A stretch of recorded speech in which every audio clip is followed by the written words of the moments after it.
I sat down to write The Muralist, I knew I wanted to write about two things: art and the Depression. Oh, how I need one sweet letter from you. When you combine these two things, you come up with Roosevelt's New Deal program, the WPA.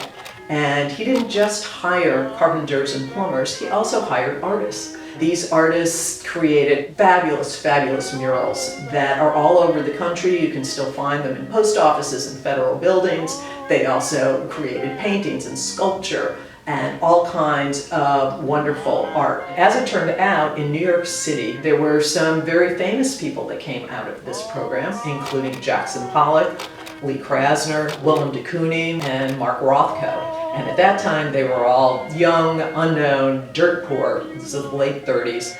And they were very busy creating the first great American school of art, which is abstract expressionism. And I decided what I wanted to do was plop my fictional character, whose name is Alizée Benoit, in amongst all of these real historical characters. So it's 1939, and she's trying to get her Jewish family out of France before the United States gets involved in World War II. She's trying to do this actively politically, but also using her art. And she gets involved with Eleanor Roosevelt, who befriends her and helps her in this quest. And she makes enemies of Charles Lindbergh and Joe Kennedy and the other isolationists. And then she disappears.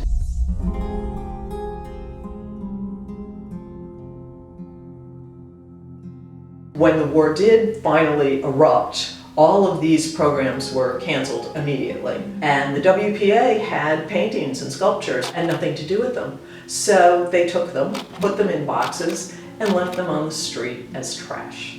When I first read about this, I thought, okay, that's where this book is going to start.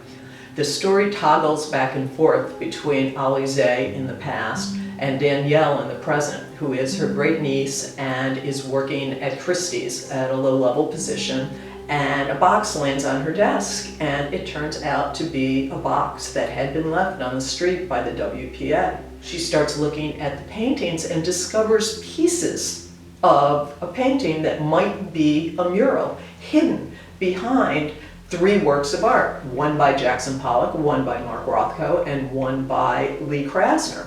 And she takes it upon herself to put all of the pieces of the mural together to solve the mystery of Alizée, of the missing link of abstract expressionism, and to discover for herself the power of great art.